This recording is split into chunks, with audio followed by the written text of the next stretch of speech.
হর হর মহাদেব। ভাই কষ্ট হচ্ছে নাকি রে? দেখো এরাই হচ্ছে ইন্সপিরেশন। হ্যাঁ, আমরা পায়ে হেঁটে যাচ্ছি আর এইটুকু বাচ্চারা পায়ে হেঁটে পুরো বাঁক নিয়ে যাচ্ছে। দেখো পুরো একদম। রাত এখন 2:36, লাস্ট ল্যাপে আমরা হাঁটছি।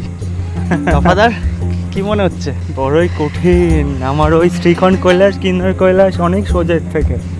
পায়ের অবস্থাটা দেখো, অলরেডি রক্ত বেরিয়ে গেছে। দেখো যারা তোমরা এখানে ইয়ে করবে, মানে যাত্রা করবে, তারা কিন্তু সাবধানে। ধাক্কা মেরেছে ওই ভাইটা, প্রচণ্ড লেগেছে, এনার জলও পড়ে গেছে।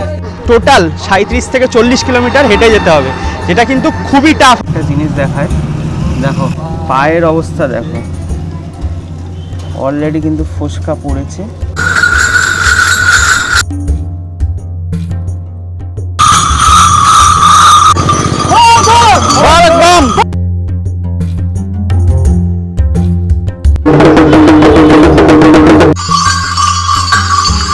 প্রচণ্ড কষ্ট হচ্ছে, এখানে বসার কোনো জায়গা পেলাম না, বাধ্য হয়ে কিন্তু রাস্তায় বসে পড়লাম। এই দেখো, কষ্টের কি এক্সকিউজ দেব, এখানে এসে বসে আছি আর দেখো ছোট ছোট বাচ্চারা খালি পায়ে কিন্তু বাবার মাথায় জল ঢালবে বলে যাচ্ছে। হর হর মহাদেব। সারা পৃথিবীতে লক্ষ লক্ষ শিব ভক্ত আছে, আর এই শিব ভক্তগণ সারা বছরই কম বেশি মহাদেবের দ্বারে গিয়ে থাকে মহাদেবের দর্শনের জন্য। ভোলে বাবার স্থান মানেই আমরা জানি তা অনেকটাই দুর্গম পথ, আর এই দুর্গম পথ পেরিয়েই কিন্তু ভক্তগণ বাবার উদ্দেশ্যে রওনা দেয়। তারকেশ্বর যাত্রা কিন্তু তারই মধ্যে এক কঠিনতম যাত্রা, কেননা এই যাত্রাপথে বাবার ভক্তরা প্রায় 40 কিলোমিটার রাস্তা খালি পায়ে কাঁধে বাঁক নিয়ে হেঁটে অতিক্রম করে থাকে। আর আমার সৌভাগ্য, জীবনে প্রথমবার আমি বাবার ডাকে খালি পায়ে হেঁটে বাবার উদ্দেশ্যে রওনা দিয়েছি। আর তাতেই আমি বুঝতে পেরেছি অন্যান্য যাত্রার থেকে এই তারকেশ্বর যাত্রা অত্যন্ত কঠিনতম যাত্রা। তাই যারা প্রতি বছর খালি পায়ে হেঁটে বাবার কাছে যান, তাদেরকে আমার অন্তর থেকে শতকোটি প্রণাম। হর হর মহাদেব। বেরিয়ে পড়েছি বাবাধামের উদ্দেশ্যে, আর আজকে কিন্তু শ্রাবণ মাসের 1 তারিখ, আর আমি চলেছি আমাদের লোকাল প্ল্যাটফর্মের উদ্দেশ্যে। সেখান থেকে ট্রেন ধরে যাব কিন্তু ব্যারাকপুর, আর আমি কিন্তু এই পুরোটা পথ পায়ে হেঁটেই যাব। তো চলো ঝটপট ট্রেন ধরি, তারপর ব্যারাকপুর যাই, তারপরে সেখানে গিয়ে কথা হচ্ছে।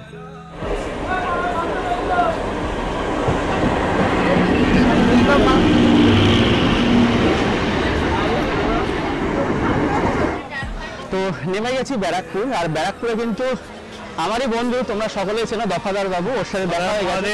হর হর মহাদেব। আর আজকে কিন্তু শ্রাবণ মাসের 1 তারিখ, আর আজকে কিন্তু আমরা বাবার মাথায় জল ঢালতে যাব।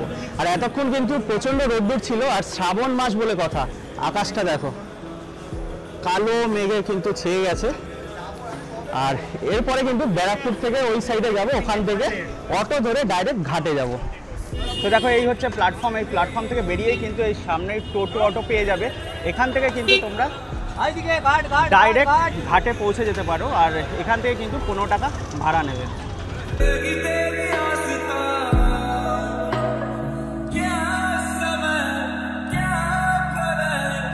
তো দেখো টোটোই করে মোটামুটি 20 মিনিট মতো লাগলো, আর এখানে কিন্তু লেখা রয়েছে মনিরামপুর ফেরিঘাট। সম্ভবত এই মনিরামপুর ফেরিঘাট দিয়ে আমরা, হ্যাঁ মনিরামপুর ফেরিঘাট দিয়ে কিন্তু ওই পারে আমরা যাব। আর এখানে দেখো টিকিট কাউন্টার, টিকিট ফেয়ার কিন্তু রয়েছে 7 টাকা করে।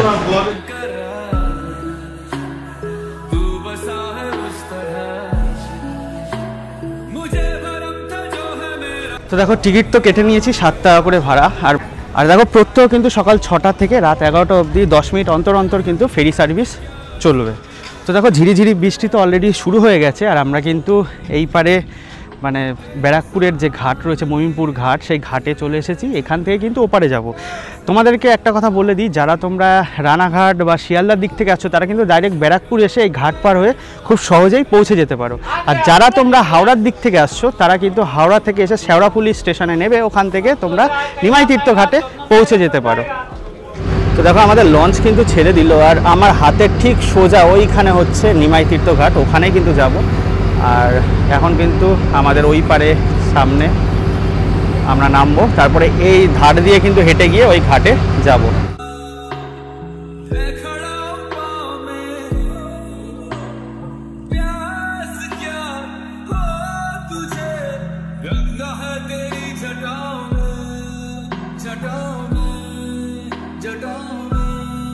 মোটামুটি 2 থেকে 3 মিনিটেই পৌঁছে গেলাম।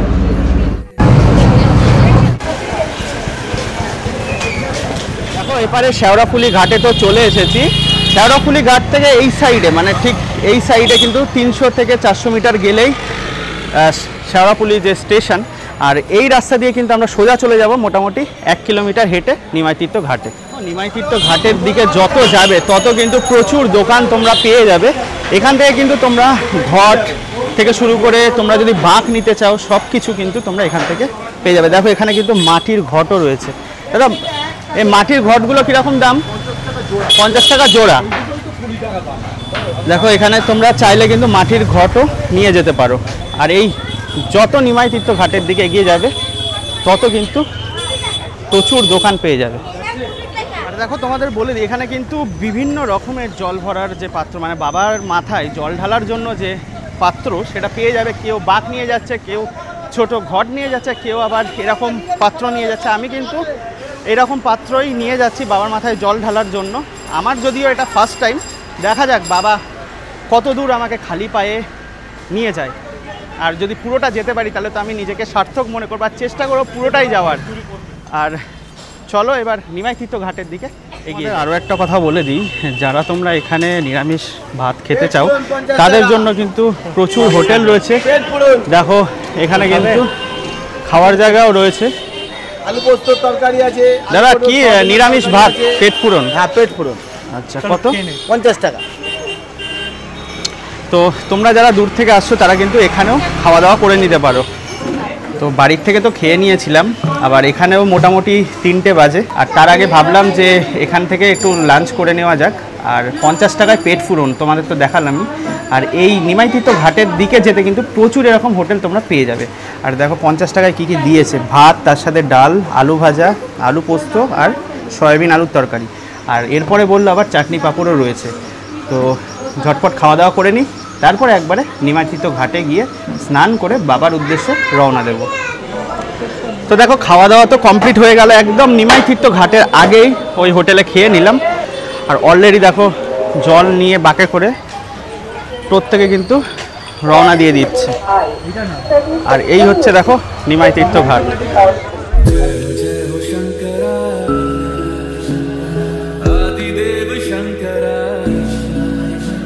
তো আজকে তো শ্রাবণ মাসের 1 তারিখ, আর 1 তারিখেই চলে এসেছি কিন্তু বাবার মাথায় জল ঢালতে।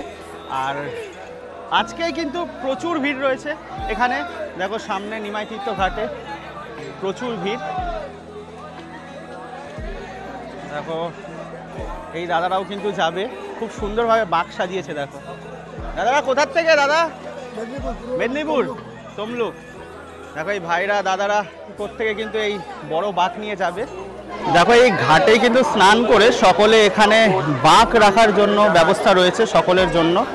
এখানে কিন্তু স্নান করার পর এখানে বাঁক রেখে তারপর এখান থেকে বাঁক নিয়ে কিন্তু বাবার উদ্দেশ্যে রওনা দেয়। দেখো এই হচ্ছে নিমাইতীর্থ ঘাট। আর তোমাদের একটা জিনিস দেখিয়ে দিই, এখন যদিও ভাটা রয়েছে, এইখান দিয়ে কিন্তু ব্যারিকেড করা রয়েছে। ওর পাশে মানে ওই পারে কিন্তু কেউ গিয়ে স্নান করবে না, কারণ বিপদ আসতে পারে। আর ওই ব্যারিকেডের এই পারে কিন্তু স্নান করে জল নিয়ে বাবার উদ্দেশ্যে রওনা দেবে। তবে একটু পরেই তো স্নান করে নেব, তার আগে এই নিমাইতীর্থ ঘাটের একটা ইতিহাস বলে দিই, মাহাত্ম্যটা বলে দিই। নিমাই মানে আমাদের চৈতন্যদেব কিন্তু এখান থেকে পুরীর উদ্দেশ্যে রওনা দিয়েছিল। আর যখন পুরীর উদ্দেশ্যে রওনা দিয়েছিল তখন কিন্তু এই ঘাটে তিনি বিশ্রাম করেছিল। আর সেই বিশ্রামরত অবস্থায় তিনি দেখেছিলেন যে নিম গাছে কিন্তু জবা ফুল ফুটেছে, মানে যেটা একটা অবিশ্বাস্য ব্যাপার। তারপর থেকেই কিন্তু এই ঘাটের একটা বিশেষত্ব রয়েছে।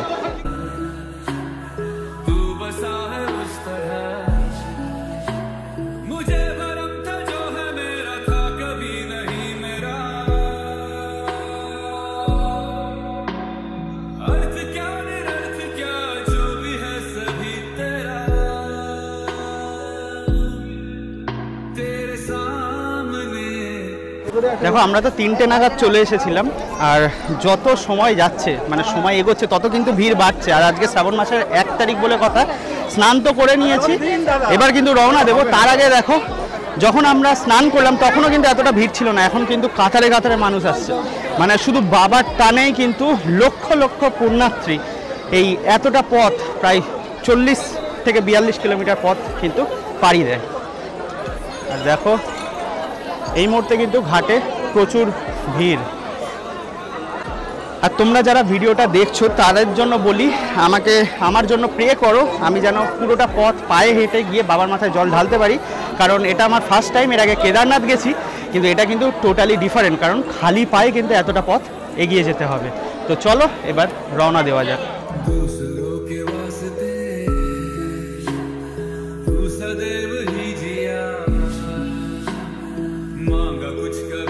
তো এইবার কিন্তু বাবার উদ্দেশ্যে রওনা দিয়ে দিলাম।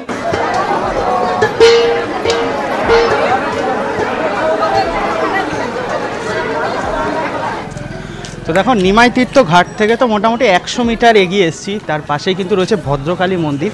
আর তোমাদের যে ইতিহাসটা বলছিলাম, নিমাই কিন্তু এই নিমাই তীর্থ ঘাটের নামের পেছনে যে ইতিহাসটা সেটা তো তোমাদের বললামই, তার সাথে কিন্তু নিমাই যেখানে স্টে করেছিল, মানে থেকেছিল আমাদের চৈতন্যদেব, সেই হচ্ছে এটা ভদ্রকালী মন্দির। এখানেই কিন্তু রেস্ট নিয়েছিলেন যখন তিনি পুরী যাচ্ছেন। এই হচ্ছে দেখো ভদ্রকালী মন্দির। জয় মা। এই নিমাই তীর্থ ঘাট থেকে বেরিয়ে ভদ্রকালী মন্দিরে মায়ের কাছে কিন্তু আশীর্বাদ নিয়ে বেরিয়ে পড়লাম আবার বাবার উদ্দেশ্যে। দেখো ঘড়িতে কিন্তু বাজে 4টে, আর এই যে শেওড়াফুলি রেলগেট কিন্তু ক্রস করলাম। চলো এবার এগিয়ে যাই।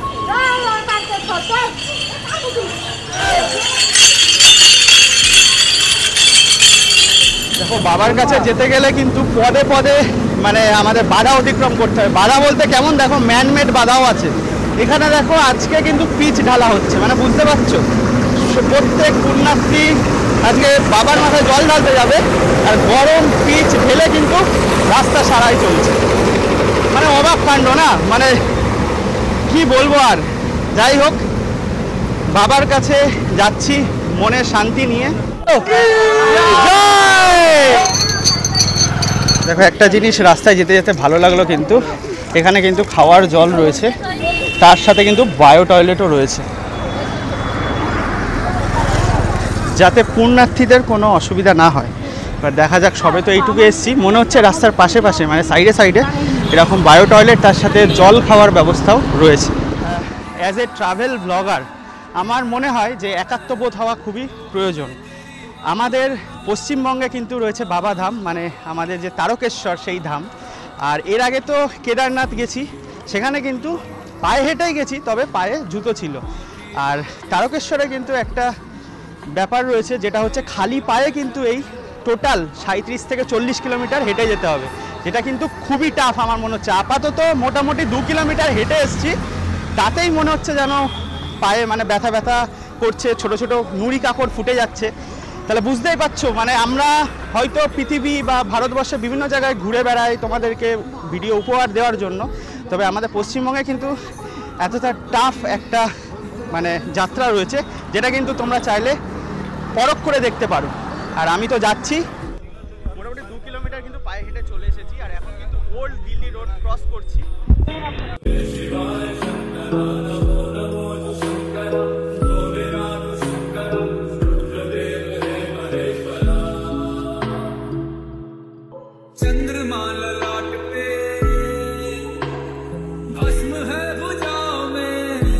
দেখো রাস্তায় যেতে যেতে লক্ষ্য করলাম আরও কিন্তু প্রচুর অস্থায়ী টয়লেট রয়েছে এখানে, মানে পুণ্যার্থী যারা আসবে তাদের কিন্তু কোনো অসুবিধাই হবে না। আবার এখানে লেখাও রয়েছে কিন্তু সিনিয়র সিটিজেন, চাইল্ড, লেডিস সব মেনশন করা রয়েছে। তো চলো আবার বাবাধামের উদ্দেশ্যে এগিয়ে চলি। সবে কিন্তু 3 কিলোমিটার মতো হেঁটে এসছি, আর এখনও প্রচুর পথ বাকি। বাবার টানে কিন্তু সকলে ছুটে চলেছে, আমিও চলেছি। আমার কিন্তু এটা ফার্স্ট টাইম তারকেশ্বরে পায়ে হেঁটে। এর আগে 2বার তোমাদেরকে ভিডিও উপহার দিয়েছি, কিন্তু মনোপ্লুত হয়নি, কারণ পায়ে হেঁটে যেতে পারিনি। আর এবার বাবা টেনেছে, সেই কারণে কিন্তু পায়ে হেঁটে চলেছি। দেখো হাঁটতে হাঁটতে কিন্তু আবার জলের কাউন্টার পেয়ে গেলাম। এখানে কিন্তু বিনামূল্যে তোমরা জল পান করতে পারবে। অনেকটা পথ চলে এসেছি, এবার কিছুটা জল পান করে আবার কিন্তু এগিয়ে চলবো। খুব ভালো লাগে তোমার ভিডিও, সত্যি সৌভাগ্য।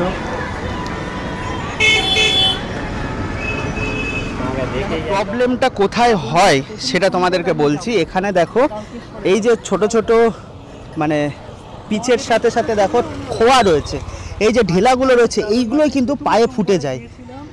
মানে পদে পদে কিন্তু প্রচুর অবস্ট্যাকেল রয়েছে, এইসব অবস্ট্যাকেল উপেক্ষা করেই কিন্তু বাবার কাছে যেতে হবে। আর বাবাকে পাওয়া, বাবার কাছে জল ঢালা অতটা মানে সহজ না। যারা পারে না তারা কিন্তু ওখান থেকেই জল ভরে, মানে নিমাই তীর্থ ঘাটের থেকে জল ভরে তারপরে কিন্তু ট্রেনে করে যায়। আর আমরা কিন্তু যাচ্ছি হেঁটে। আর এটাই ফিল করার জন্য হেঁটে যাচ্ছি যে সাধারণ মানুষ কিভাবে যায়, কতটা কষ্ট করে যায়, সেটা ফিল করার জন্য কিন্তু যাচ্ছি।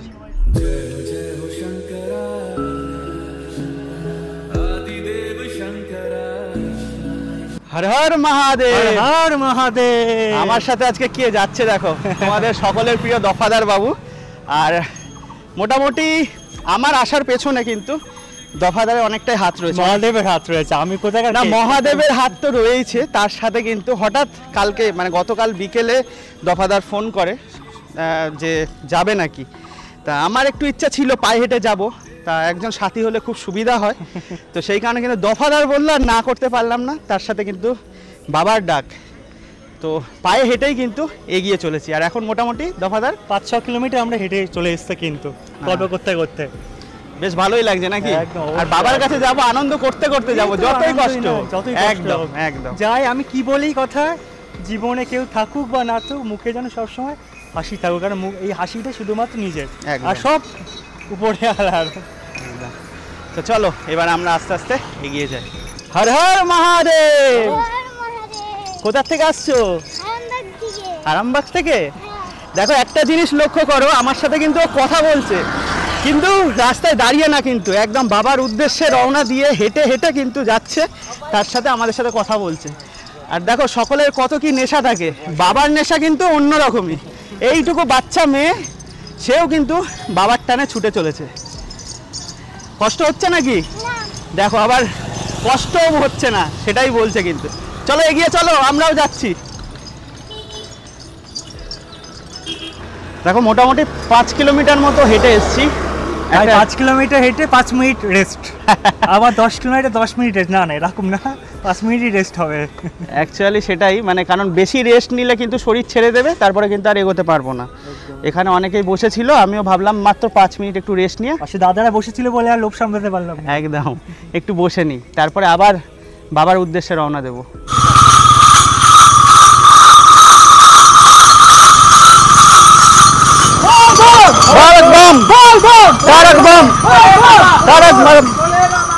হাঁটতে হাঁটতে কিন্তু অনেকটাই চলে এসেছি, প্রায় 7 কিলোমিটার। এখানে দেখো মাইলস্টোন পেয়ে গেছে, এখানে লেখা রয়েছে চাপাডাঙ্গা 35 কিলোমিটার, আর তারকেশ্বর কিন্তু 30 কিলোমিটার। মানে নিমাই তীর্থ ঘাট থেকে টোটাল তারকেশ্বরের রাস্তা 37 কিলোমিটার, সে জায়গায় এখানে মাইলস্টোনে 30 কিলোমিটার দেখাচ্ছে। তার মানে মোটামুটি আমরা 7 কিলোমিটার কিন্তু পায়ে হেঁটে চলে এসেছি। সবে মাত্র মানে 2 ঘন্টা হেঁটেছি, তাতেই কিন্তু পায়ে লাগছে। সবচেয়ে প্রবলেম হচ্ছে মানে আমাদের তো অভ্যাস নেই খালি পায়ে হাঁটা, মানে এই যে ছোট ছোট খোয়া রয়েছে সেগুলো ফুটে যাচ্ছে পায়ে। আর এখনও কিন্তু ডাকাতখালি প্রায় 2.5 কিলোমিটার, তাতেই কিন্তু পা ব্যথা করছে, মনে হচ্ছে তার আগেই কোথাও হয়তো বসতে হতে পারে। দেখো পৌঁছে গেলাম কিন্তু ডাকাত কালীবাড়ি। এই হচ্ছে ডাকাত কালীবাড়ির গেট। দেখো 10 কিলোমিটার পায়ে হেঁটে কিন্তু পৌঁছে গেলাম ডাকাত কালীবাড়ি। আর ডাকাত কালীবাড়িতে কিন্তু শ্রাবণ মাসের 1 তারিখে প্রচুর ভিড় রয়েছে। আর এই ডাকাত কালীবাড়ির একটা কিন্তু মাহাত্ম্য রয়েছে, সেই মাহাত্ম্যটা তোমাদের সাথে শেয়ার করি।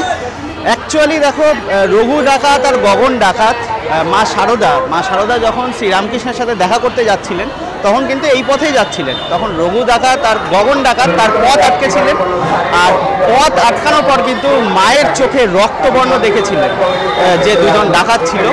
আর তারপরে কিন্তু তার পথ আটকানোর পর সঙ্গে সঙ্গে মা শারদাকে ছেড়ে দেয়। আর তারপর থেকেই কিন্তু এখানে ডাকাত কালী বড় রূপে পূজিত হন, আর সেই থেকে কিন্তু এই ডাকাত কালীর মাহাত্ম্য। আর এটাই কিন্তু ফার্স্ট স্টপ, মানে মোটামুটি 10 কিলোমিটার হেঁটে এসে এখানে কিন্তু প্রত্যেকে রেস্ট নেয়। দেখো এখানে কিন্তু বাঁক রাখার প্রচুর জায়গা রয়েছে, আর সামনেই রয়েছে কিন্তু ডাকাত কালী মন্দির।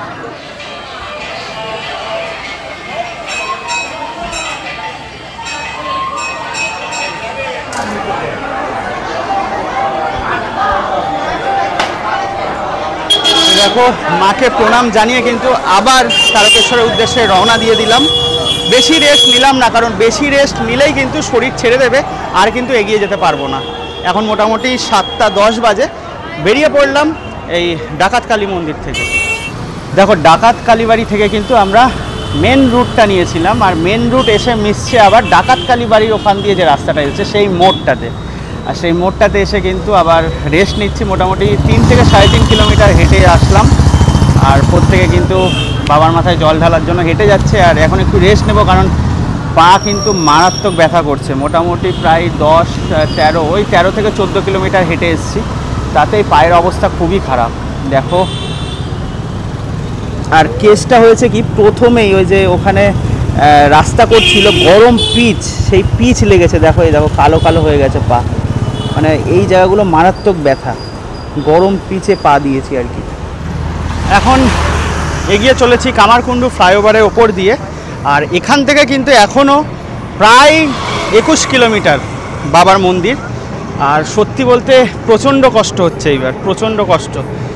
মানে কেদারনাথ করো বা অন্যান্য যে ধাম আছে সেখানে বারবার যেটা বলছি, জুতো পরে যেহেতু যাওয়া যায়, এখানে যেহেতু জুতো খুলে ওই ছোটো ছোটো নুড়ি পাথরগুলো যখন পায়ে ফুটছে মারাত্মক লাগছে। তো দেখা যাক, আস্তে আস্তে এগিয়ে যায় বাবার নাম স্মরণ করে। পায়ের অবস্থাটা দেখো, অলরেডি রক্ত বেরিয়ে গেছে, ব্লিডিং হচ্ছে, পায়ের অবস্থা খুবই খারাপ। দফাদার কি করে হলো এটা?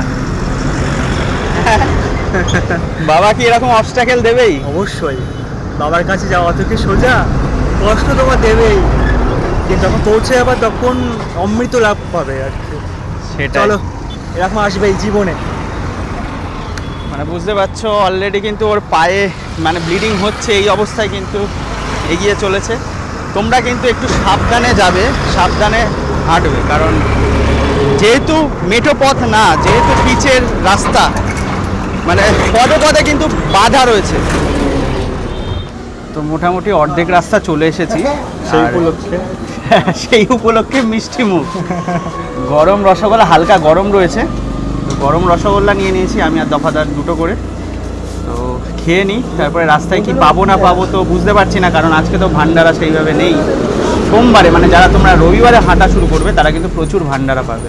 দেখো যারা তোমরা এখানে ইয়ে করবে মানে যাত্রা করবে তারা কিন্তু সাবধানে।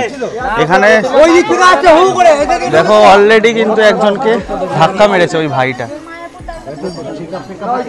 প্রচন্ড লেগেছে, এনার জলও পড়ে গেছে, এই দাদার প্রচন্ড লেগেছে, খুব খারাপ লাগলো। মানে পুরো অ্যাক্সিডেন্টটা এমনভাবে হয়েছে, মানে ওনার জলটা মানে এতটা আসলো পথ, পুরো জলটাই পড়ে গেছে, খুবই খারাপ লাগলো। তার উপর ওনার লেগেওছে ভালো মতো। কষ্ট হচ্ছে নাকি রে? হ্যাঁ দেখো এরাই হচ্ছে ইন্সপিরেশন। হ্যাঁ, আমরা পায়ে হেঁটে যাচ্ছি আর এইটুকু বাচ্চারা পায়ে হেঁটে পুরো বাঁক নিয়ে যাচ্ছে, দেখো পুরো একদম বাবার মাথায় জল ঢালবে বলে। মানে এইসব দেখার পর কিন্তু মানে আমাদের কষ্টই মনে হচ্ছে না, একটু বাচ্চারা কিন্তু বাঁক নিয়ে এগিয়ে চলেছে।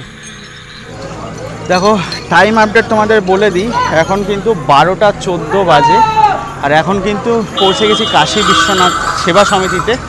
চলো ভেতরে ঢোকা যাক। আর মারাত্মক কষ্ট হচ্ছে কিন্তু, জানি না লাস্ট 15-16 কিলোমিটার কীভাবে যাব। যাই হোক চলো এখানে গিয়ে একটু রেস্ট নিই। দেখো ভেতরে প্রবেশ করেছি, ওই যে ভোলে বাবার মূর্তি রয়েছে, চলো তোমাদের সাথে শেয়ার করি।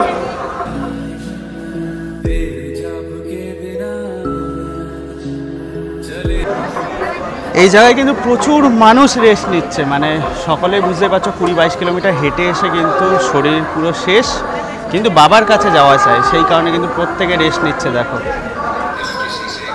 ঘড়িতে কিন্তু ডট 1:03 বাজে, আর বেরিয়ে পড়লাম কিন্তু কাশী বিশ্বনাথ সেবা সমিতির থেকে।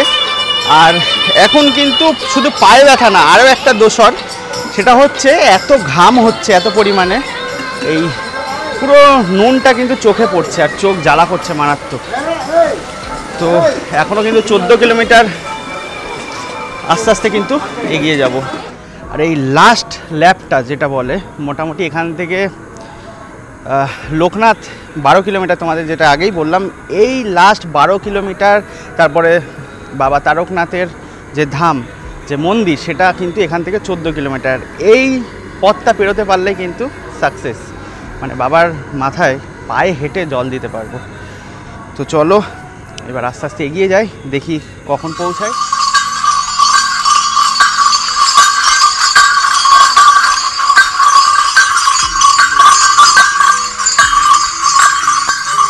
রাত প্রায় 2টোর কাছাকাছি, আর লোকনাথের উদ্দেশ্যে কিন্তু আমরা রওনা দিয়েছি। রাস্তা প্রায় ফাঁকা। যারা তোমরা রবিবারে আসবে তারা কিন্তু এই স্রোতের টানে, মানে এত ভিড় হয়, সেই টানেই কিন্তু পৌঁছে যাবে। যদিও এখন একটু অসুবিধাই হচ্ছে, ফাঁকায় হাঁটতে হচ্ছে। তো চলো, আর মনে জোর এনে কিন্তু তোমাদের এগিয়ে যেতে হবে। আমার কিন্তু মারাত্মক পায়ে যন্ত্রণা করছে। আমি আজ পর্যন্ত খালি পায়ে এতটা রাস্তা কোনো দিন হাঁটিনি, কিন্তু বাবার টানে কিন্তু ছুটে চলেছি।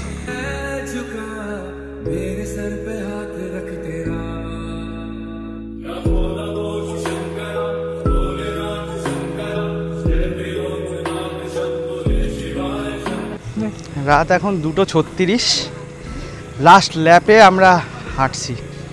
তফাদার, কি মনে হচ্ছে? বড়ই কঠিন। আমার ওই শ্রীখণ্ড কৈলাস, কিন্নর কৈলাস অনেক সোজের থেকে, এ ভারী কঠিন।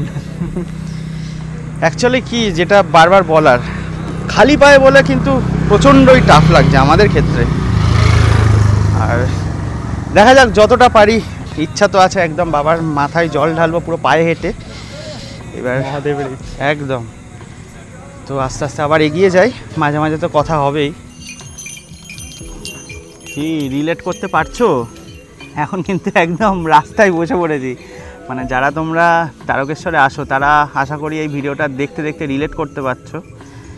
কিচ্ছু করার নেই, মানে এখনও প্রায় লোকনাথ বাবার মন্দির 8 কিলোমিটার আর তারকেশ্বর 10 কিলোমিটার। লাস্ট ল্যাপ, প্রচণ্ড কষ্ট হচ্ছে। এখানে বসার কোনো জায়গা পেলাম না, বাধ্য হয়ে কিন্তু রাস্তায় বসে পড়লাম। এই দেখো, আর পাটা একটু রেস্ট দিচ্ছি, তারপরে তো আবার এগিয়ে যাব। দেখো, ডট 4টেতে কিন্তু আমরা রওনা দিয়েছিলাম, আর এখন কিন্তু ঘড়িতে বাজে 4:03। এখনও কিন্তু লোকনাথ মন্দিরে পৌঁছাতে পারিনি। এখান থেকে লোকনাথ মন্দির প্রায় এখনও 6.5 কিলোমিটার। প্রচণ্ড কষ্ট হচ্ছে, লাস্ট ল্যাপে মারাত্মক কষ্ট হচ্ছে। জানি না কি করব, হেঁটে যাওয়ারই ইচ্ছা রয়েছে। পুরোটাই তো তোমাদের সাথে শেয়ার করব। চলো, দেখো এই হচ্ছে তারকেশ্বরের প্রবেশদ্বারের গেট। মানে এই গেটটা দেখার পর অনেকের মনে আশা জাগে যে তারকেশ্বর বাবার মন্দির আর বেশি দূর নয়। এখন কিন্তু গেট ক্রস করছি, মারাত্মক পায়ে যন্ত্রণা হচ্ছে। প্রায় 6:45 বাজে, আর এরপরে আসবে লোকনাথ। এখান থেকেও কিন্তু এখনও তারকেশ্বর প্রায় 6 কিলোমিটার।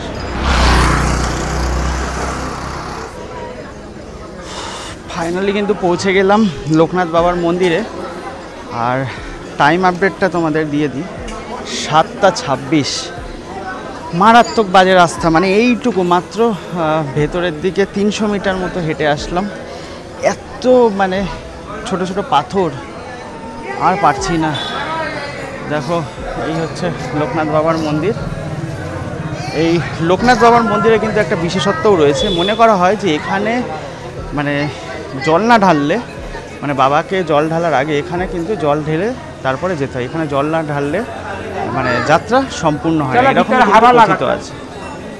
এই হচ্ছে দেখো লোকনাথ বাবার মন্দির।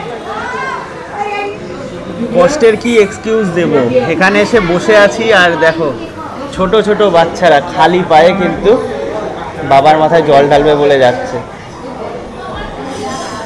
কি বলবো আর। এই এখন ঠিক আছিস?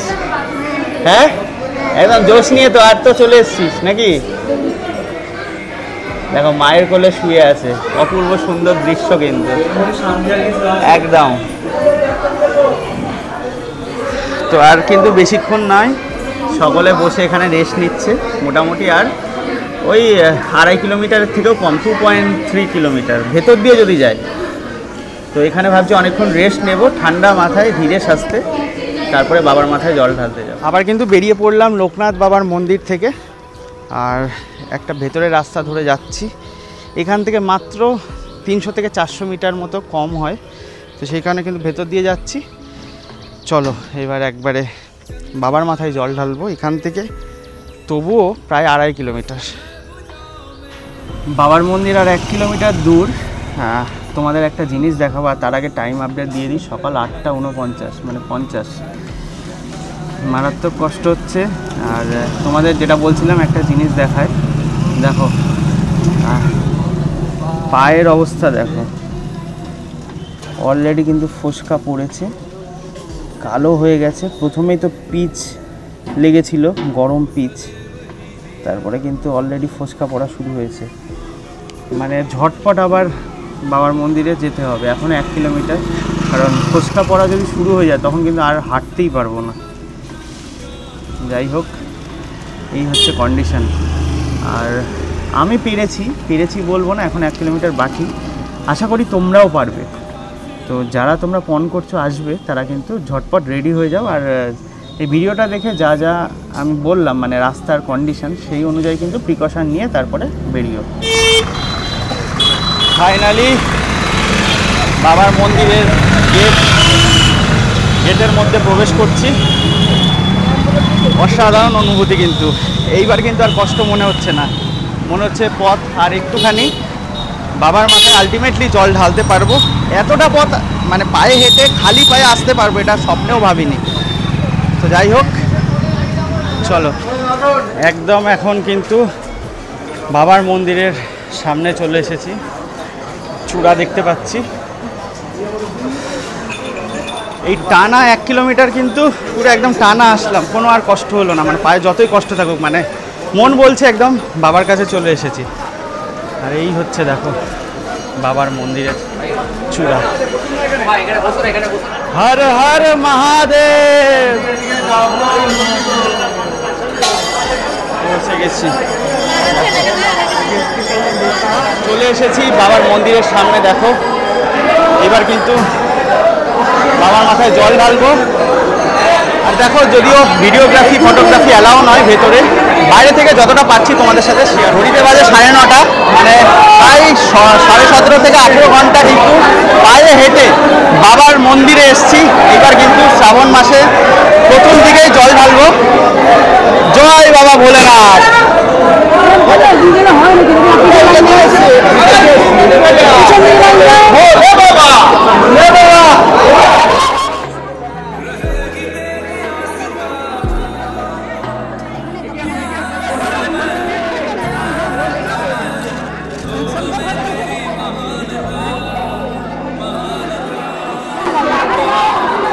আজকে এত ভিড়, তাহলে কাল বা পরশু থেকে কত পরিমাণে ভিড় হবে বুঝতেই পারছো। বাবার মাথায় জল ঢাললাম, যেহেতু শ্রাবণ মাস, এখানে নালি দেওয়া হয়েছে, ফাঁকি দেওয়া হয়েছে, সেখানে কিন্তু জল ঢাললাম বাবার মাথায়। জয় বাবা তারকনাথের। দেখো আমি তো পুরো ঘাট থেকে, মানে শেওড়াফুলি ঘাট থেকে হেঁটে এসে বাবার মাথায় জল ঢাললাম। আর যারা ডাইরেক্ট হেঁটে আসতে পারবে না, তারা কিন্তু এই সামনেই রয়েছে দুধ পুকুর, এই দুধ পুকুরে কিন্তু স্নান করে আবার বাবার মাথায় জল ঢালতে পারে। দেখো এই হচ্ছে দুধ পুকুর, এই হচ্ছে দুধ পুকুর। তো দেখতেই পাচ্ছ আমার কিন্তু ড্রেস চেঞ্জ হয়ে গেছে। আর বাবার মাথায় জল ঢেলে কিন্তু এই দাদার বাড়িতেই গেছিলাম, মানে খুবই মানে ভালো আয়োজন করেছিল যাকে বলে। কারণ আমি যেতে চাইছিলাম না, কিন্তু দাদা কিন্তু জোর করে বললো যে একটু খাওয়া দাওয়া করে তারপরে কিন্তু বাড়ির উদ্দেশ্যে আবার রওনা দিতে। তো এই দাদাই কিন্তু সব কিছু করলো, আবার স্টেশনেও আমাকে ছেড়ে দিল। অসংখ্য ধন্যবাদ দাদা। তুমি যে এসছো এটাই বড় ব্যাপার, অনেক এত কষ্ট করে। দেখো অবশেষে কিন্তু পৌঁছে গেছি তারকেশ্বর স্টেশনে। বাবার মাথায় জলও ঢাললাম, সব কিছুই কিন্তু শেষে সঠিকভাবে সম্পূর্ণ করলাম। তবে হ্যাঁ, সত্যি কথা বলতে মারাত্মক টাফ কিন্তু ছিল। তবে হ্যাঁ, আমি যেহেতু পেরেছি তোমরাও পারবে। আর কারা কারা তোমরা আসছো অবশ্যই কমেন্টে জানিও। তো ভিডিওটা আমি এখানেই শেষ করছি, দেখা হচ্ছে নেক্সট ভিডিওতে। ততক্ষণের জন্য ভালো থেকো, সুস্থ থেকো, আর চ্যানেলটা সাবস্ক্রাইব করে জুড়ে থেকো এরকমই আরও ইন্টারেস্টিং সুন্দর সুন্দর ব্লগ পাওয়ার জন্য।